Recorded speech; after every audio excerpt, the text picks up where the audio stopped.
Like and subscribe for more educational content.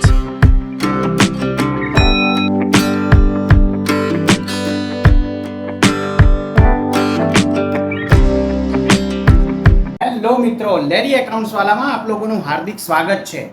મિત્રો, આજે આપણે ડિબેન્ચરના હિસાબોમાં દાખલા નંબર 11 પેજ નંબર 113 આદિનાથ લિમિટેડનો દાખલો જોઈ રહ્યા છે, જેની અંદર આ બોર્ડ 2020માં તમને દાખલો પૂછાયેલો છે। મિત્રો, એટલે આ દાખલો ખૂબ જ ઇમ્પોર્ટન્ટ છે, માટે આ દાખલો ખૂબ જ ધ્યાનથી આપણે જોઈએ। આદિનાથ લિમિટેડ 18 લાખની મશીનરી શિખર મશીનરી લિમિટેડ પાસેથી 10/9/2017 ના રોજ ખરીદે છે।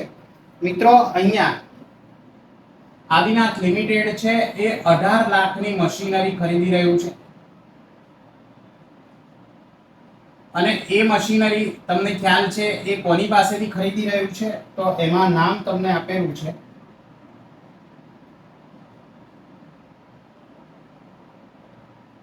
શિખર મશીનરી લિમિટેડ।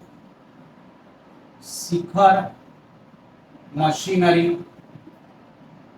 લિમિટેડ પાસેથી ખરીદી કરી રહ્યું છે। તેમાં 3 લાખ રૂપિયા તરત તાત્કાલિક રોકડા ચૂકવ્યા છે,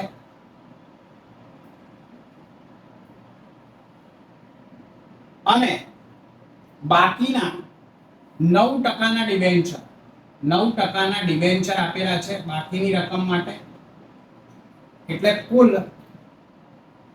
15,80,000 ના ડિબેન્ચર આપેલા છે। એટલે કુલ અવેજ જે કહેવાય તો 18,80,000 નો કુલ અવેજ ચૂકવેલો છે। તો મિત્રો, અહીંયા સૌપ્રથમ આપણી આમનો થશે મશીનરી ખાતે ઉધાર। તારીખ આપણે લખી દઈએ મિત્રો, તારીખ આપેલી છે આપણને 10/9, એટલે 10/9 ના રોજ મશીનરી ખાતે ઉધાર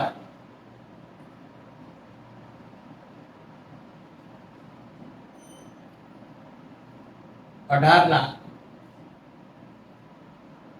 તે બેંક ખાતે।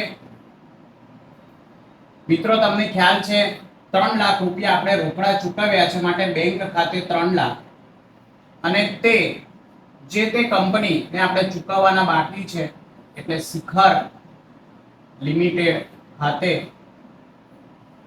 રૂપિયા 15 લાખ।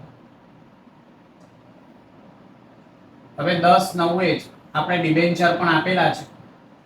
હવે મિત્રો, ખાસ સમજવાની બાબત અહીંયા એવી છે કે આપણે આ વખતે હમણાં 15 લાખ રૂપિયા મશીનરીના કુલ ચૂકવવાના છે, પરંતુ સામે આપણે ડિબેન્ચર 15,80,000 રૂપિયાના આપી રહ્યા છે। એનો અર્થ એ થયો કે 80,000 નો આપણી આદિનાથ લિમિટેડને નુકસાન થઈ રહ્યું છે, એટલે આપણને નુકસાન થઈ રહ્યું છે, માટે એને આપણે ડિબેન્ચર વટાવ ખાતે લખીશું। તો મિત્રો, અહીંયા આપણી આમનો થશે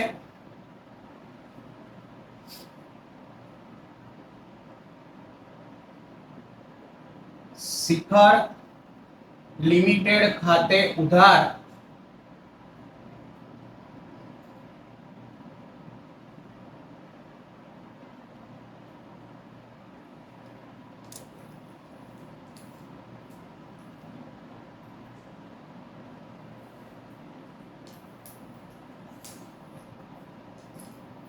મિત્રો, આપણી આમનો થશે શિખર લિમિટેડ ખાતે ઉધાર રૂપિયા 15 લાખ, ડિબેન્ચર વટાવ ખાતે ઉધાર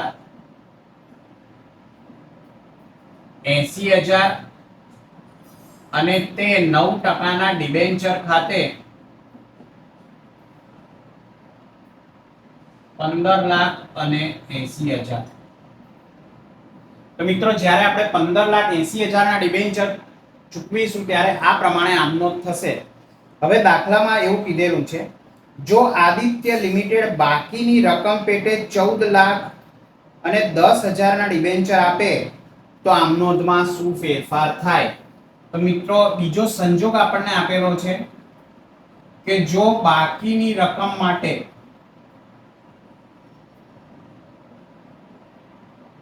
14 લાખ અને 10,000 રૂપિયા ચૂકવવામાં આવે, એટલે 14,10,000 ના ડિબેન્ચર આપવામાં આવે તો આમ નોંધ શું? મિત્રો અહીંયા બીજા સંજોગમાં જે આમનોંધ છે આપણે શિખર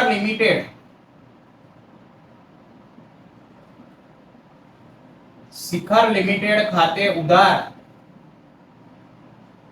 તો 15 લાખ રૂપિયા થશે, પરંતુ 15 લાખની મશીનરી કે ચુકવણીની સામે આપણે ફક્ત 14 લાખ અને 10,000 ના ડિબેન્ચર આપી રહ્યા છે, એટલે મિત્રો આપણને ફાયદો થશે, માટે એને જામીનગીરી પ્રીમિયમ અનામત ખાતે આપણે લઈ જવું પડશે, એટલે તે 9% ના ડિબેન્ચર ખાતે, મિત્રો 9% ના ડિબેન્ચર આપણે 14 લાખ અને 10,000 રૂપિયાના આપી રહ્યા છે, અને તે જામીનગીરી પ્રીમિયમ અનામત ખાતે મિત્રો 90,000 ની રકમ આપણે લખીશું. મિત્રો આ આપણો દાખલો અહીંયા કમ્પ્લીટ થાય છે. પહેલા દાખલામાં આપણે 15 લાખના અવેજની સામે 15,80,000 ના ડિબેન્ચર આપતા હતા, માટે આપણને નુકસાન થતું હતું, માટે તે નુકસાન ડિબેન્ચર વટાવ ખાતે આપણે 80,000 લખેલું છે. બીજા કિસ્સામાં આપણે 15 લાખ જે ચુકવણીની રકમ છે એની સામે ફક્ત 14,10,000 ના ડિબેન્ચર આપી રહ્યા છે, માટે આપણને ફાયદો થશે, અને આ ફાયદો આપણે જામીનગીરી પ્રીમિયમ અનામત ખાતે મિત્રો નોંધીશું. તો અહીંયા આપણો દાખલો કમ્પ્લીટ થાય છે. નેક્સ્ટ દાખલામાં આગળ મળીએ. ચેનલને લાઈક, શેર અને સબસ્ક્રાઇબ કરતા રહો. ખૂબ લોકોને શેર કરો. Thank you very much.